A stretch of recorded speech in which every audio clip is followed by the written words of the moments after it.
gente, ó, chegou aquela hora da tarde, né, que a gente tem que se dedicar ao nosso bem-estar, à nossa saúde. Nos últimos tempos, celebridades, influenciadores e pessoas comuns que desejam emagrecimento rápido estão recorrendo a medicamentos injetáveis, as chamadas canetas emagrecedoras. Inicialmente desenvolvidas para tratamento da diabetes tipo 2, por terem mostrado eficácia significativa na perda de peso de alguns pacientes, aí essa caneta ela passou a ser utilizada abusivamente por motivos puramente estéticos e sem orientação médica, o que vem trazendo muita preocupação aos órgãos de saúde. Para entender mais sobre esses usos, né, e os riscos também deste medicamento, nós vamos conversar agora com a médica endocrinologista, doutora Gláucia Duarte. Seja muito bem-vinda, doutora. Prazer te receber aqui, viu? E necessário te receber aqui, porque realmente as pessoas têm abusado aí do uso dessas canetas e isso é um perigo, é um risco para a saúde, né? Sem orientação médica. Isso mesmo. Bom estar aqui de novo com você, seus telespectadores, e agradecer, porque essa pauta é o que você disse, faz muita diferença a gente falar sobre isso agora. Né? Nós temos visto mesmo um excesso de uso desses medicamentos por pessoas que até não têm diabetes ou mesmo não têm indicações, né, para o uso dessa semaglutida, tirzepatida, que são as drogas os medicamentos dentro dessas canetas que são aplicáveis para essas doenças crônicas. Então, assim, inicialmente, claro, ela foi elaborada para as pessoas que têm diabetes tipo 2. Aí notou que a perda de peso acontecia, só que assim, ela é liberada também para emagrecimento, mas o que é importante é ter essa indicação, é ter o acompanhamento médico, porque senão pode ter problemas graves à saúde. Perfeito.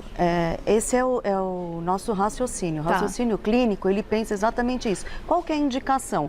A indicação são as pessoas com diabetes, são as pessoas com diabetes do tipo 2, não do tipo 1, do tipo 2 somente, né? E aquelas pessoas que têm também pré-diabetes e sobrepeso e obesidade. Algumas medicações, como a semaglutida, ela foi liberada inclusive numa outra concentração diferente das pessoas que têm diabetes tipo 2 para as pessoas com obesidade. A concentração é diferente. Entendi. Agora, existem algumas medicações, como essas outras, tirzepatida, que ainda não foi liberada para a obesidade, mas nós sabemos que as pessoas com diabetes do tipo 2 têm a obesidade como uma doença crônica acompanhando muitas pessoas, tem essas duas doenças coexistindo, então é uma ótima medicação para apoio, né? Porque o tratamento a gente sempre fala aqui, né? Já falei aqui, a gente já conversou sobre isso, não é só a medicação. Claro. Né? O tratamento é uma reeducação alimentar, é uma atividade física regular, constante, é aquela concentração melhor, é a gente ter o estresse bem controlado, o sono adequado, enfim, além de além do uso da medicação, sim, que quando bem indicada vai muito bem. Não é milagre, né? Não é mágica esse medicamento. Muitas pessoas acham que, eu vou continuar comendo da forma que eu estou comendo, a quantidade de calorias que eu estou comendo, vou continuar sedentária, é só injetar lá o medicamento e pronto, vou emagrecer. Não é assim, né? Não é, exatamente. Isso é importante. Vou colocar na tela o funcionamento dessas canetas para a gente entender um pouquinho melhor. Então, você pode ir comentando, doutora. A primeira, então, seria hipotálamo. No começo, é assim, quando a gente come algum alimento, esses hormônios, eles são liberados no intestino. Olha que interessante, por isso que a gente fala que o intestino é muito importante para a parte endocrinológica também. Sim. Então, esses hormônios são liberados no intestino e eles são chamados, eu vou falar o nickname aqui, o apelidinho deles, o GIP e o GLP-1.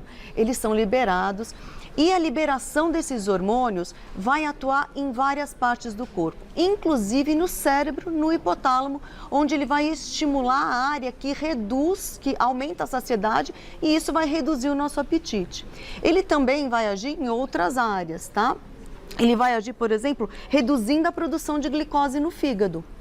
Quando a gente reduz essa produção de glicose do fígado, também é um estímulo a menos para que a gente tenha esse apetite e sim mantenha a saciedade e controle o nível de açúcar no sangue. Ele também vai estimular a produção de insulina, mais um motivo para a gente controlar o açúcar no sangue. Então, por isso a indicação é muito boa para as pessoas que têm diabetes, mas que também estão fora do peso.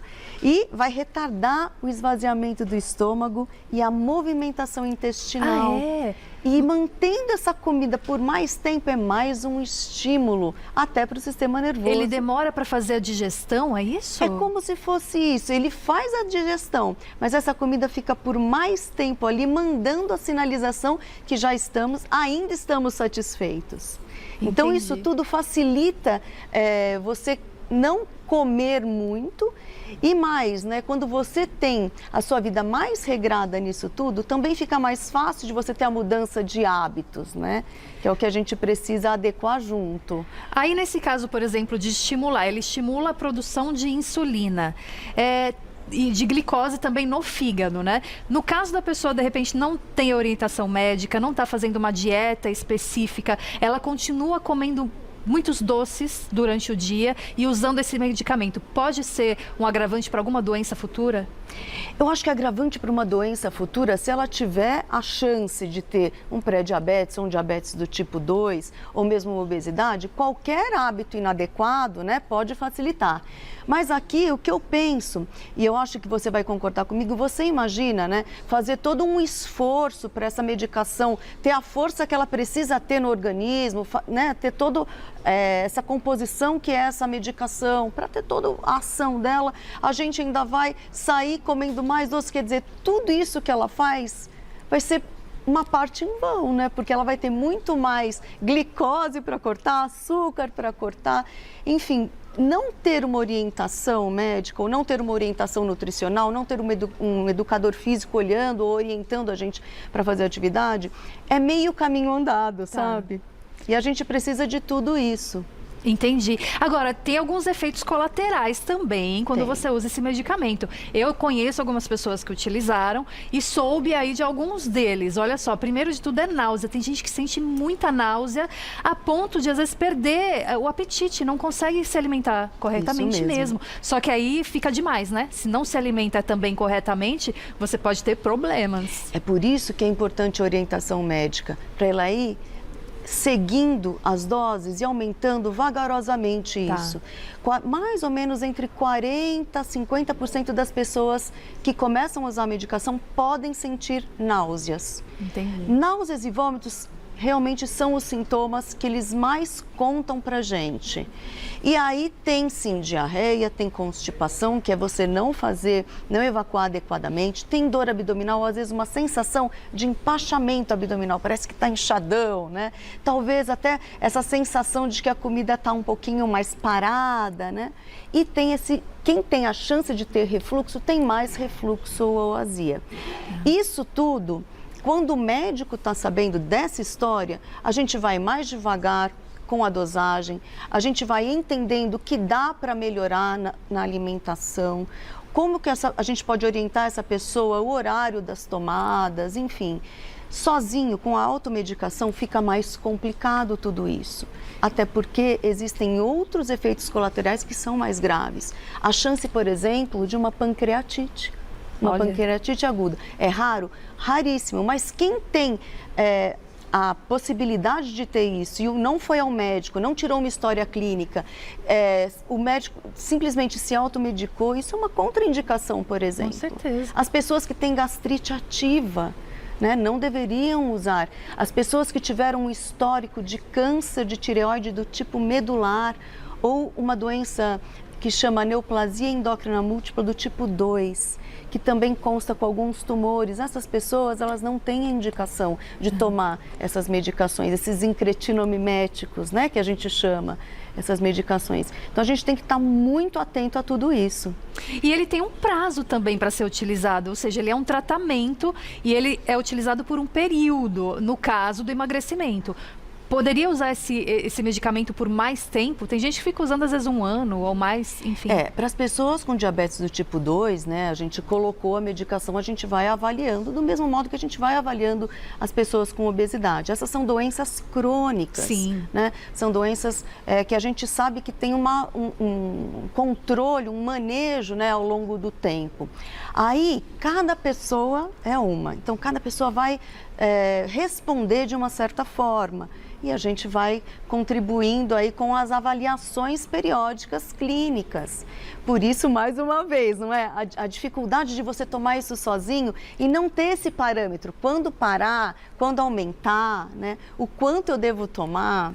E não necessariamente todo mundo tem o efeito desejável, né, de emagrecer. Pode acontecer de você investir, porque, gente, é um investimento alto. Essas canetas são caras, né? Até onde eu sei, o investimento é alto. Aí, de repente, eu uso essa caneta, mas não tenho aí o efeito do emagrecimento. Pode ocorrer isso? Isso pode ocorrer, porque, como eu disse, não depende só da medicação, né? O nosso tratamento, ele depende de outras coisas, né? De uma alimentação, né? Você também, clinicamente, não ter outras doenças que possam atrapalhar, né? O manejo do diabetes, a baixa de açúcar no sangue ou mesmo o controle do peso, fazer atividade física, enfim. Então, sim, existem algumas pessoas que podem responder menos ao tratamento. Mas, doutora, ele age também no fígado, certo? Certo. Não sobrecarrega o fígado? Não, ele não sobrecarrega, ele diminui a produção, ele na verdade, assim, auxilia essa glicose que está lá armazenada, né? Controle dessa glicose que fica armazenadinha no fígado e, inclusive, existem alguns estudos que mostram que ele auxilia também na gordura do fígado. Hoje em dia nós falamos muito sobre essa doença, não é mesmo? A esteatose hepática. Ela tem se tornado muito constante, especialmente nas pessoas que têm diabetes do tipo 2 e obesidade. E esse remédio, a gente tem visto por outros estudos, ele não tem essa indicação em bula, né, claro, mas por alguns estudos que também é um parâmetro que tem melhorado para essas pessoas que têm diabetes tipo 2 e obesidade. Interessante. Agora, até onde eu sei, precisava de receita para você comprar esse medicamento, mas o que acontecia na prática é que você poderia ir na farmácia e comprar a qualquer momento, que é um perigo. Como é que está hoje essa situação? Essa situação era muito preocupante, né? Porque isso estimulava a automedicação, o que servia para sua amiga servia... Será que vai servir para mim? Sim. Né? O que o colega falou... Enfim, hoje mudou um pouco. Hoje a Anvisa repensou, né, junto com as sociedades científicas, eles entenderam que agora é necessário sim uma receita e essa receita tem a durabilidade de 90 dias, né, carimbada, claro, por um médico com CRM ativo e isso vai ser controlado nas farmácias. Então, se você recebeu a indicação dessa medicação, você tem aí 90 dias a partir da data da receita para adquirir e também um tempo para você entender como que é essa medicação, como ela vai ser no seu organismo e voltar para o seu médico para trazer as respostas, ele poder seguir o tratamento ou aumentar ou diminuir, enfim. Tem um tipo de caneta, né, que você até falou o nome dele, que vai ser liberado, na verdade, agora em maio, né, que é o... Como é que é? A tirzepatida já está aqui em algumas... Isso, já está aqui. Já sendo vendida, comercializada. Tá. E essa tirzepatida, qual que é a diferença para as outras canetas que já tinham aqui no mercado? Então, aqui nós temos a semaglutida e agora chegou a tirzepatida. A semaglutida, lembra que eu te contei que é um dos hormônios que é feito no intestino, Sim. que é o GLP-1, não é? Que é o apelido dele. A tirzepatida são 2, GIP e GLP-1. Ah, são os dois. Então, a ação é um pouquinho diferente, mas basicamente, se a gente for olhar ao final das contas, a perda de peso é parecida, dependendo do estudo que for visto. A tirzepatida parece que levemente um pouquinho mais de perda percentual em peso, mas aí depende. E a semaglutida com também proteção cardiovascular. Então, essas drogas, a diferença está que uma é um só hormônio, a outra age com 2 hormônios. E para o futuro virão mais. Tá? Isso quer dizer que é melhor ou depende de cada caso? Não, isso depende o médico que de tem cada que indicar, caso. certo? Né? É o que eu estava lhe dizendo. Por exemplo, a semaglutida hoje tem mais estudos mostrando proteção cardiovascular, mostrando esse início, né, dessa proteção de fígado, alguma proteção renal, né, para aqueles que têm um problema renal leve ou moderado, a tirzepatida já acontecendo isso também, né, mostrando, e claro, as duas com controle para o diabetes, né, com açúcar no sangue bem controladinho, ajudam muito no manejo. E a tirzepatida mostrando também alguns pontuais benefícios aí de internações e insuficiência cardíaca, outras coisas. Esse medicamento está agrupando outros benefícios, além de só baixar o açúcar no sangue ou só controlar o peso. E eu estudando sobre o assunto, eu vi também que algumas farmácias manipulam esses medicamentos. Tem algum risco nesse sentido de manipular? Tem, sim. Esse risco da manipulação exatamente para estas substâncias, tá? Elas ainda não estão regulamentadas para isso, né? Por que a gente fica preocupado? Porque não ter uma regulamentação da Anvisa para manipulação, a gente não sabe se essa droga é eficaz, suficientemente eficaz, como a droga que foi estudada pela indústria farmacêutica. Não sabe se ela é suficientemente segura. Não tem estudos de segurança ou de bioequivalência, né, para saber se o tanto que essa droga manipulada vai agir no seu sangue com todos aqueles passinhos que eu lhe contei aqui do funcionamento dela, no cérebro, né, no pâncreas, melhorando a insulina, vai agir da mesma forma que foi feita, né, na indústria farmacêutica. E além disso, a gente não sabe da qualidade, né, os processos de qualidade. Então, tudo isso ainda não foi liberado para manipular. Então, a gente tem que tomar bastante cuidado. Estou falando dessas duas substâncias de emagrecimento. Existem outras substâncias que nós sabemos que são manipuláveis e tudo bem, sim, mas por enquanto, essas ainda não. Específico. E a gente sabe também, infelizmente, né, crianças, adolescentes, vem aumentando muito o número desses jovens com sobrepeso, com obesidade. Eles podem também, com indicação médica, utilizar essas canetas? Uma delas, a semaglutida, tem indicação na bula, sim, para pessoas acima de 12 anos, tá? Para as crianças ainda menores de 12 anos, a gente ainda tem vários estudos acontecendo, nós não batemos martelo, não sabemos, mas adultos e a semaglutida para os adolescentes. Muito bom, olha, é interessante esse assunto. Eu acho que assim, é importante a gente falar que as canetas, elas ajudam muito com a prescrição médica, com o acompanhamento médico. Elas têm ajudado pessoas nessa luta, né, da obesidade, que é uma doença e que é tão difícil, a gente sabe disso, né? Então é importante conversar com o médico. Tem que fazer exames para poder usar essas canetas também? Sim. Antes de você começar a usar, o médico geralmente pede alguns exames relacionados a principalmente aquelas condições que eu lhe disse, condição tiroidiana, a gente vê as enzimas do pâncreas, a gente vê como está o controle do diabetes naquele momento, enfim, vemos alguns marcadores de obesidade, alguns marcadores de inflamação, né, para a gente seguir um pouco a ideia da inflamação e a doença cardiovascular. Então, muito necessário para a gente entender o perfil daquele paciente e até indicar qual seria a melhor medicação para ele. Quem está assistindo a gente e está utilizando esse medicamento, essas canetas, sem o acompanhamento médico, o que ela deve fazer neste momento? Nesse momento é repensar o seu uso, né? Buscar o acompanhamento médico para ter esse reforço de uso ou um outro caminho junto, né? E nunca esquecer que não é só o medicamento, né? Quando a gente vai ao médico, a gente também tem uma orientação mais geral de tudo. E, logicamente, acompanhar isso. Porque não adianta fazer o uso, como você disse, por um tempo, depois parou, voltou aquela rotina. Tem o efeito rebote, né? Isso, voltou aquela Acaba engordando de voltou novo. Ao seu peso inicial. Então, procurem os médicos, conversem com eles livremente sobre isso e entendam, né, que esse tratamento é um tratamento que pode ser longo, né, e que ele deve ser feito com orientação.